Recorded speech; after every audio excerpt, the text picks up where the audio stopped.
Kryetar Ramon është atë? Qatë, faleminderit. Në këtë takim patëm 3 pika thelpsore të rendititës, e para nominimi për kryeministër, e dyta marrëveshja e bashkëpunimit dhe nominimi për president, dhe treta lista kandidatëve të Lidhjes Demokratike të Kosovës. Në unanimitet të plot, LDK-ja votoi propozimin dhe vendimin e kryesisë nëpërmjet Këshillit të Përgjithshëm, që në garën e ardhshme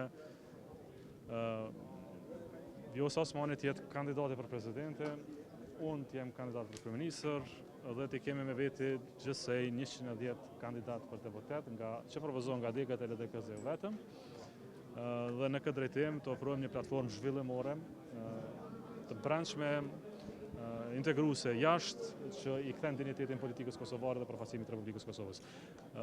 Me këtë rast, ju ftoj dhe juve dhe gjithë qytetarët të mbështetës tonë që nesër në ora 18 në sallën AMC të bëni pjesë e tubimit të bashkimit në adresimin e parë që Vjosa dhe unë do t'i bëjmë mbështetësve tonë për këtë garën e ardhshme. Ishte atmosferë pozitive, ishte frym bashkëpunimi, ishte frym përbashkimi. Siç e kam thënë, po përpiqemi deri të martën që të bëjmë bashkimin e gjithë atyre që dojnë të jenë pjesë e kësaj gare. Dhe në këtë drejtim s'kemi përjashtime për askënd. Do të kemi një listë përfaqësuese, zgjeruese.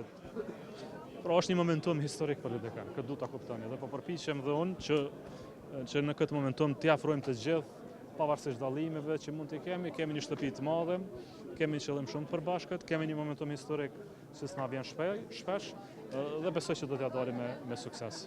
Siç e thash dhe në fjalimin tim, dhe kërkoj falje nëse nuk e qartësova edhe një herë, zonja Osmani do të jetë bartës e listës pra listës Lidhjes Demokratike të Kosovës, dhe do të jetë vetë e 20-ta në listën përfaqësuese të LDK-s, dhe ndara do të jetë proporcionale sa i përket renditjes brenda listës, janë çështje teknike që tash sekretariati i LDK-s i trajton me kohë.